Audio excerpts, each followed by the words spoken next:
Let's be honest for a second. When you hear the words Feng Shui, what is the first thing that pops into your head? Maybe you picture a superstitious old lady moving a mirror to scare away ghosts. Maybe you picture a bored billionaire paying a consultant $50,000 just to tell him to put a fish tank in the corner. You think to yourself, this is absolute nonsense. How on earth can moving my sofa 3 inches to the left change my destiny? How can hanging a wind chime fix my bank account? I get it. It sounds ridiculous. We live in the modern West. We believe in what we can see, what we can touch, what we can measure with a ruler. If we can't see it, we assume it doesn't exist. We think a room is just empty space filled with dead objects. A table is just wood. A wall is just concrete. But what if I told you that your skepticism is actually based on outdated science? What if I told you that the ancient masters who invented Feng Shui 3,000 years ago were not magicians, but the world's first quantum physicists? What if I told you that right now, as you sit in your chair watching this, there is an invisible ocean of information crashing against your body, rewriting your DNA, altering your brain waves, all because of where you placed your furniture? Welcome to the Red Pill of environmental design. Today, we are going to strip away the superstition and look at the raw mechanics of reality. We are going to talk about energy. But here is the problem. The moment I say the word energy, half of you roll your eyes. You think I'm talking about some vague, hippie good vibes. No.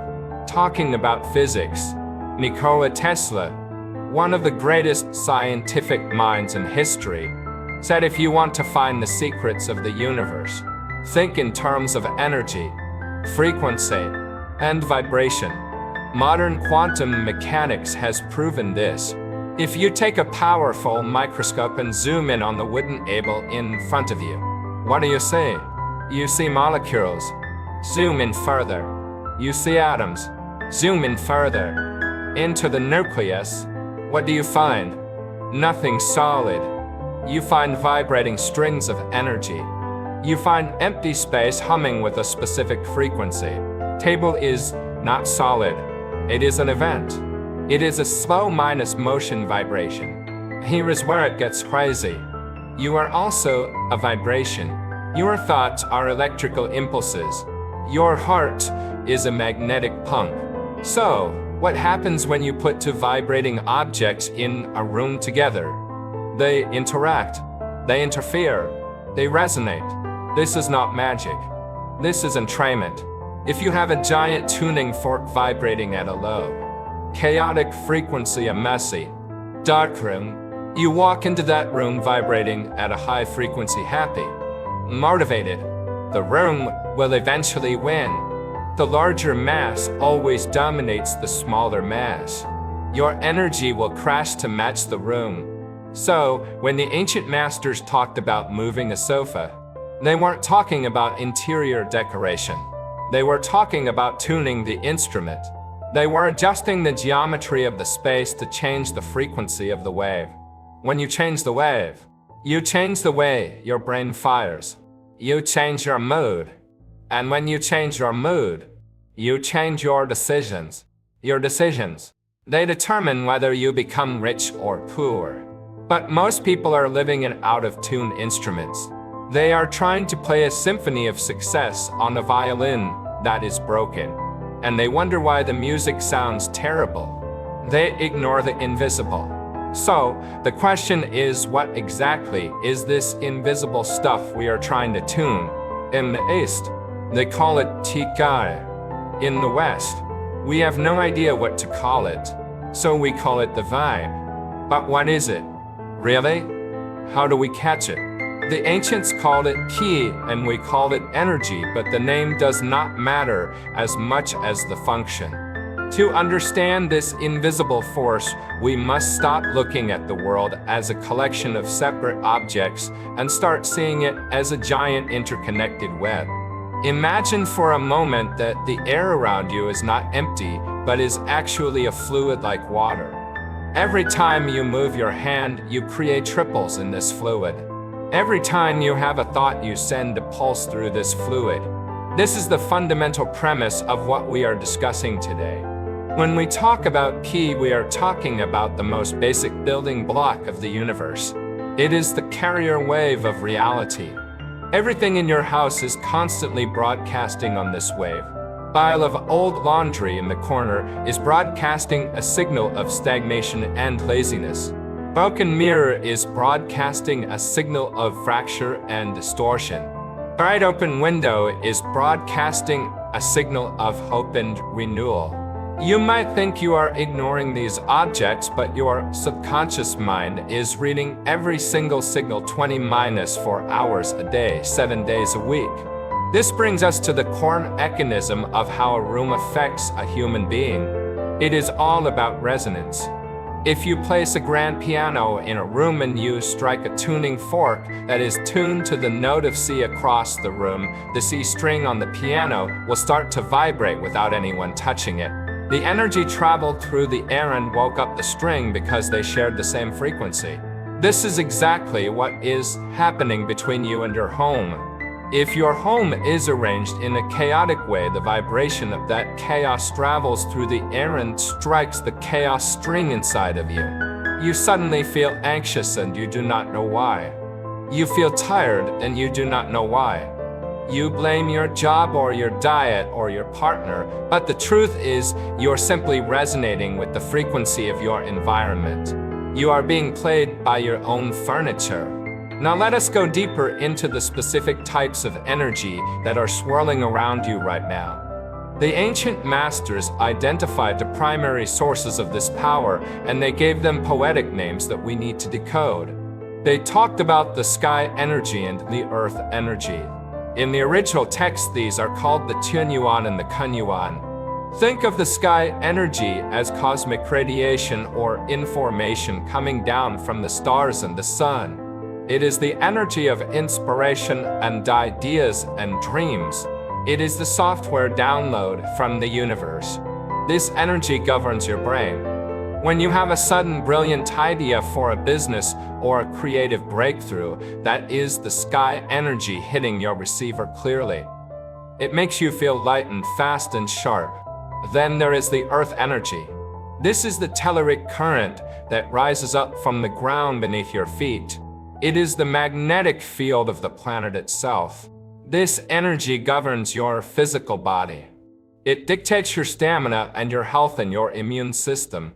It is the hardware. It makes you feel solid and grounded and safe. Here is the secret that most architects ignore. These two energies meet and mix at a very specific height. They collide and blend at approximately 90 centimeters or about 3 feet above the floor. This is the sweet spot. This is the mixing zone where the software meets the hardware. Think about where you spend most of your life. You are usually sitting on a sofa or lying on a bed. Your body is positioned exactly in this mixing zone. You are marinating in this blend of sky and earth energy for 8 hours a night while you sleep. If your house is designed well, this mixture is perfect.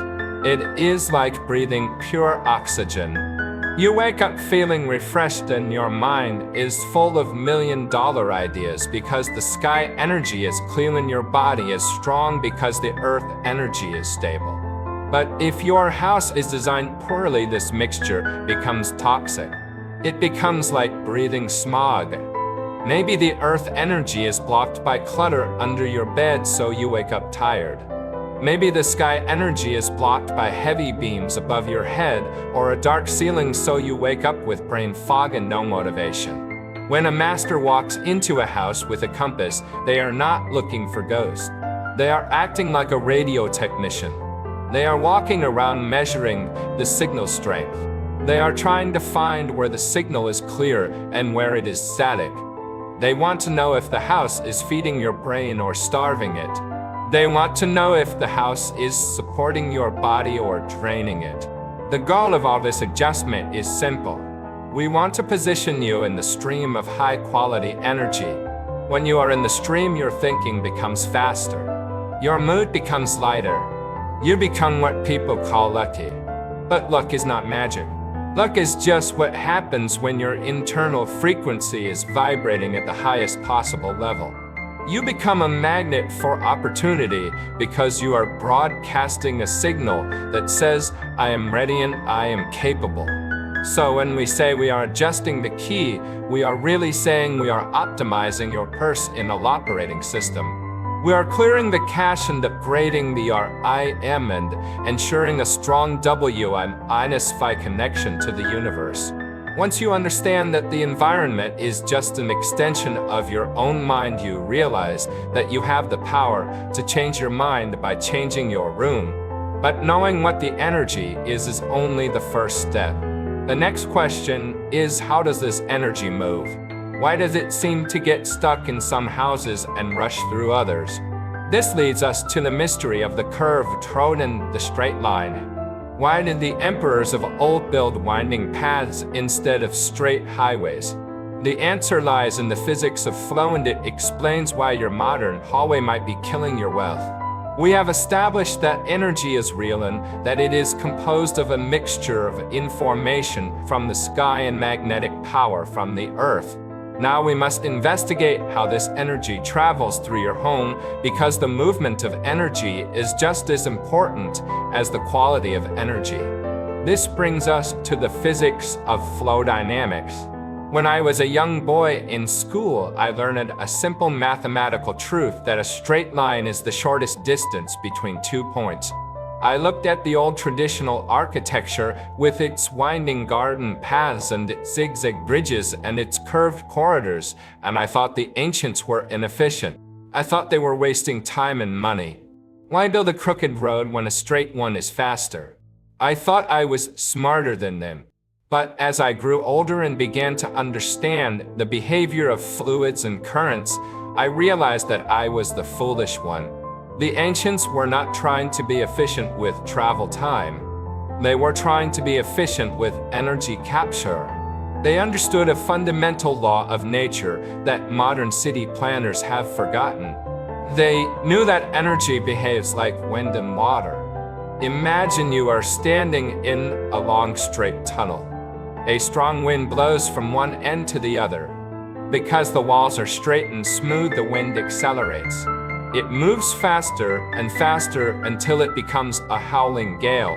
If you try to stand in the middle of that tunnel, the wind will strip the heat from your body and knock you over. It is too aggressive. It is destructive. Now imagine a winding river that meanders through a valley. Because the river bends and turns, the water has to slow down. It deposits rich nutrients onto the banks. Life grows on those banks. The ecosystem thrives because the energy stays long enough to nourish the land. This is the secret of the curved path. In the metaphysics of space, we say that energy likes to wander. When energy moves in a straight line, it becomes a killing force. We call this a poison arrow. It rushes through your house like a bullet. It enters the front door and shoots straight out the back window. It does not stop to say hello. It does not stop to feed you. If your house has a long straight hallway that leads directly from the front door to the back door, you have a major problem. You might make a lot of money, but you will spend it just as fast. The money comes in the front and goes out the back. It never accumulates. The energy is moving too fast for you to catch it. You will feel restless and anxious because you are living inside a wind tunnel. The winding path acts like a brake system. It creates friction. It forces the energy to slow down and look around. It forces the energy to settle into the corners of your room. We want the energy to behave like a gentle guest who sits down on the sofa and has a cup of tea, not like an intruder who kicks down the door and runs through the house. This is why you see screens, entryways in traditional homes. This is why you see partition walls. They are not just for privacy. They are speed bumps for the wind. They force the incoming current to pause and circulate. When the energy circulates, it becomes gentle, becomes benevolent. It transforms from a rushing river into a calm lake. Speaking of lakes, this brings us to the most powerful tool in the whole system: water. You see water features in the lobbies of every major bank and hotel and casino in the world. You see fountains in the gardens of billionaires. Do you think they just like the sound of splashing? No, they are using water as a capacitor. In physics, a capacitor is a component that stores electrical energy. In your home, water acts as a storage tank for key. There is an ancient rule that says the wind disperses the energy, but the water holds it. The energy travels on the wind, but it stops at the boundary of water. When the invisible current of wealth flows through your garden or your living room, it is looking for a place to rest. If you have a body of water, the energy hits the surface and stays there. It accumulates. It builds up charge. The water holds the vibration of abundance so that you can draw from it later. This is why the location of the water is so critical. If you put the water in the wrong spot, you might be accumulating negative, stagnant energy. But if you put it in the right spot, you are building a massive battery of luck.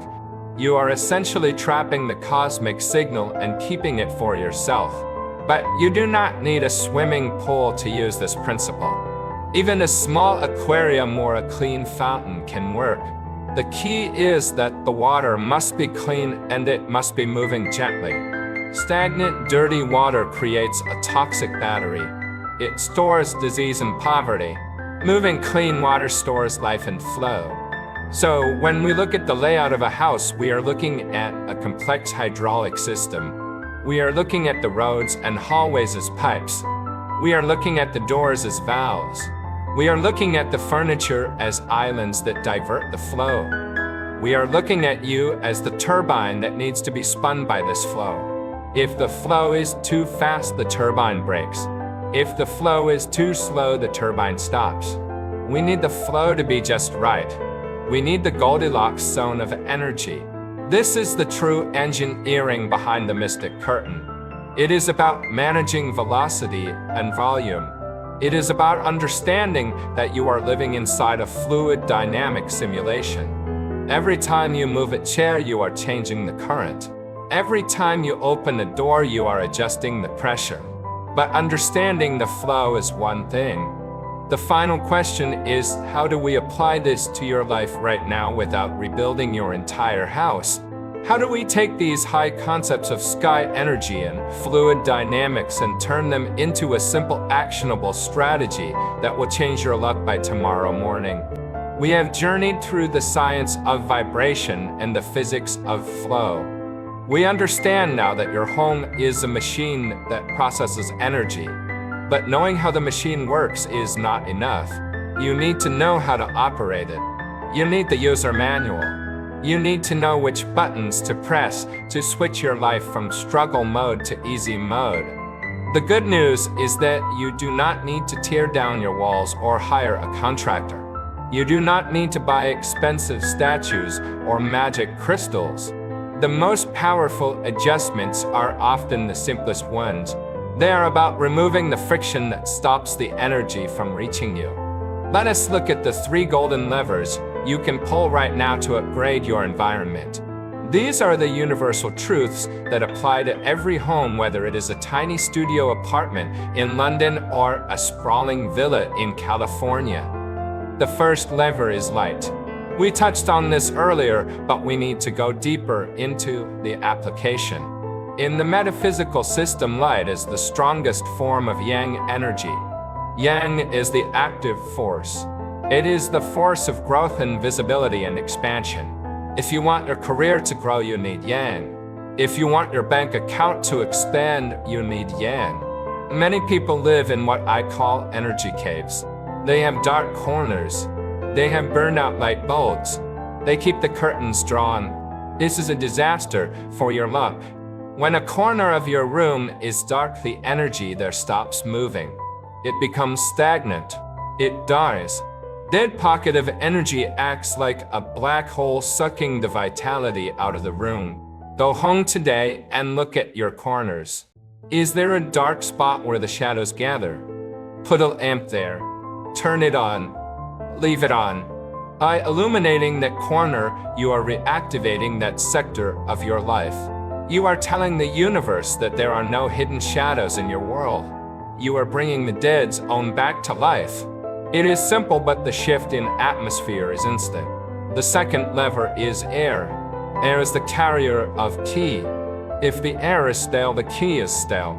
If you never open your windows, you are breathing the energetic exhaust fumes of your past. Every argument you had last week is still floating in that stale air. Every worry you had yesterday is still trapped in the room. You need to flush the system. Even in the winter, you must open the windows for at least 10 minutes a day. Create a cross draft. Let the old air rush out and the new air rush in. This is not just about oxygen. It is about replacing the information field of the house. You are hitting the refresh button on your browser. You are clearing the cache. When the fresh air hits your face, visualize it blowing away the poverty and the stress. It is a daily ritual of renewal. The third lever is the most critical and the most difficult for people to accept. It is space. We call this the art of decluttering, but it is really the art of unblocking the arteries. Imagine your house is a human body. The hallways and the open floor spaces are the veins and arteries. The energy needs to flow through these veins to reach the organs, which are your living areas. Now imagine that you fill those veins with cholesterol. You pile boxes in the hallway. You stack old magazines on the table. You leave shoes scattered at the entrance.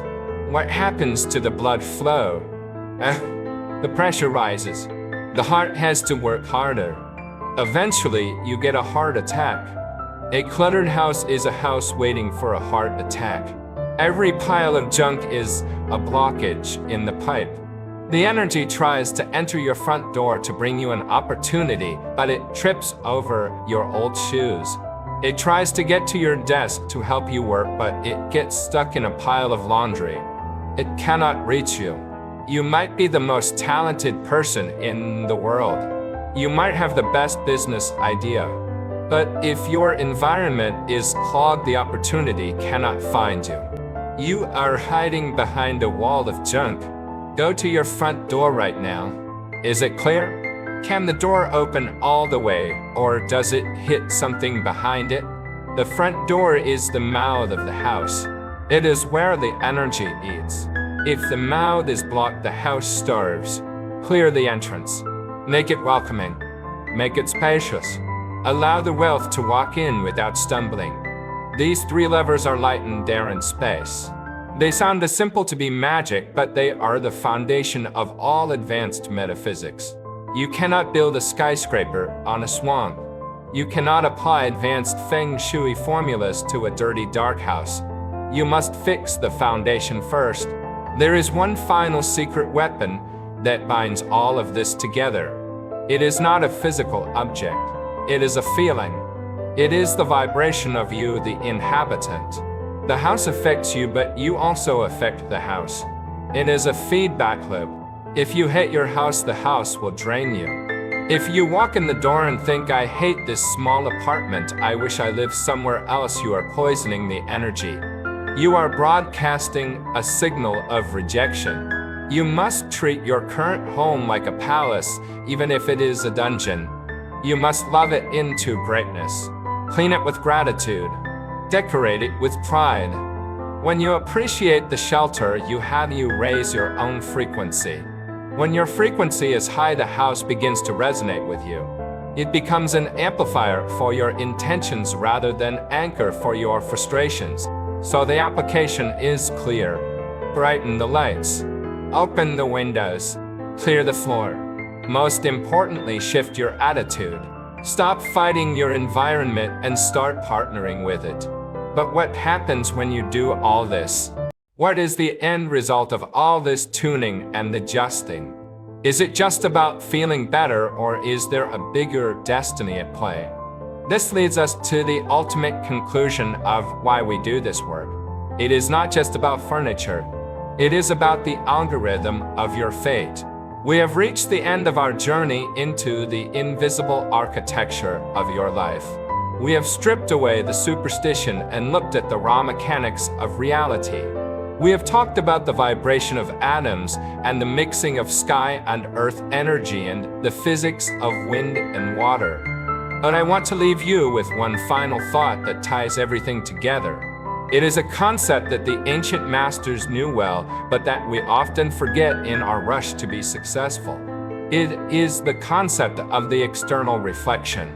There is a mirror in your bathroom that reflects your face. If your face is dirty, the mirror shows dark. You cannot clean your face by scrubbing the mirror. You have to scrub your face. But there is another mirror. That mirror is your home. Your environment is a perfect reflection of your internal state. If your mind is chaotic, your room will be chaotic. If your mind is clear, your room will be clear. But here is the magic trick. This mirror works both ways. It is a two-way street. Because the connection between you and your home is so deep and so entangled, you can actually change your internal state by changing the external reflection. You can scrub the mirror to clean the face. This is why this work is so powerful. Sometimes we feel stuck inside. We feel depressed or anxious or blocked, and we cannot seem to snap out of it with just positive thinking. The internal gears are jammed. In those moments, you stop trying to fix your head, you start fixing your house. You get up and you move the sofa. You open the window. You throw away the trash. You wipe the dust off the table. As you move the physical objects, you are actually moving the energy blocks inside your own psyche. As you create space in your living room, you are creating space in your brain. As you bring light into the dark corner, you are bringing hope into your dark mood. You are hacking your own operating system from the outside in. I want you to try this. Do not just believe me. Test it. The next time you feel overwhelmed or broke or stuck, take 1 hour to aggressively attack your environment. Change the flow. Upgrade the energy. Then sit down and feel the shift. You will feel a lightness in your chest. You will feel a clarity in your thoughts. There's the feeling of the blockage dissolving. It's the feeling of the key starting to flow again. When the energy flows, the luck follows. You will start to notice strange coincidences. You will get a phone call you were waiting for. You will find a solution to a problem that seemed impossible. You will meet someone who can help you. This is not magic. It is alignment. You have removed the resistance. You have tuned your instrument to the frequency of the universe, and now the universe can finally play its song through you. So is Feng Shui superstition? Is it just a placebo? Maybe. But if moving a chair makes you feel like a king and feeling like a king and act like a king and acting like a king makes you rich, then does it matter? The only thing that matters is that it works. We are all living in a giant web of energy. You can either fight the web and get tangled up, or you can learn how to weave it. You can be the victim of your environment or the architect of your destiny. The choice is yours. The tools are in your hands. The energy is waiting for your command. Go home and look at your space with new eyes. Do not see furniture. See energy. Do not see walls. See flow. Remember that the most important house you will ever build is the one inside your own heart, but a nice clean living room is a pretty good place to start. Thank you for going on this deep dive with me. If you found value in this exploration, if you felt a spark of recognition in your soul, then you are part of this tribe. We are the seekers. We are the architects. Leave a comment below and tell me which lever you are going to pull today. Are you going to fix the light? Are you going to clear the clutter? Or are you simply going to open the window and let the new world in? Let me know. I read every single one. Until next time, keep your vibration high and your path clear. The universe is watching.